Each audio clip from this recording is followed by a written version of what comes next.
Extras. In this video I'm just going to show you how you can use the guide tool with flames and paths. Combine them to create a sort of flaming grid design. Of course you can create thousands of different designs with this flame feature, but just going to show you a grid. Now this is in Photoshop CC 2014.2, the October 2014 release. So I'm just going to quickly set that to line tool and path. That's a bit later. First thing to do, view and new guide layout. And I've actually preset this already to number of columns 4, number of rows 4, and of course you can change it. You can make that 10, 15, as many as you want, but I'm just going to go for 4 for the basic sort of grid. And I've set a margin as well, just that around the edge, and I've set the gutter to be nothing, so there's no gutter there. Click OK. Now what would be nice, but unfortunately not available, a convert from this to a path. But you can of course quickly create that by just going past line tool, and I'm just going to just go there, basically just use that as a rough guide. I'm going to go down, rough guide again, just select that. You can do it all the way up or just down. I'll just follow this line, nicely distributed to make a sort of grid. Now you could of course use the grid tool from Illustrator. If you've got CC, of course you just go to Illustrator and get a grid from there and copy it over.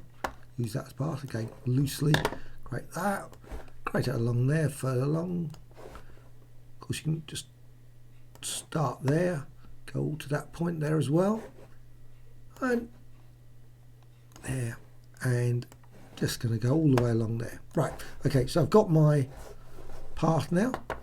Now, the reason I've got a path, the flame tool needs a path. So next thing to do is go to layer, new layer, because I want to put it onto a layer first. So click OK. I think the flame works best on a layer, because then you can, of course, once you've done that, you can actually add, say, shadows or effects to it, smart filter effects, or perhaps transform the grid. So filter, render, and flame. Take a bit of time to pop up. Comes up with a little error, anyway, saying warning, this part is too long, but it will do it, and it still does it reasonably quick. Unfortunately, you can't get rid of the actual message, which would be nice. Right, there's, you can see already the grid that's been created. I'm using the candlelight one. I think candlelight one is one of the better ones. There's quite a few other options, loads of different options. Change the interval. Now with the candlelight, unfortunately, all you've got is the width. You've got a few other ones, turbulence, but you've got those for all the others. Jag opacity works best around 12. If you want sort of like a flame like effect, you can go for a solid sort of colour setting it higher. Flame style, there's a couple of flame styles, violent, flat, not very good that one, the flat one personally. And modify the various flame shape as well. That obviously depends on the various other settings, and change the colour of the grid as well.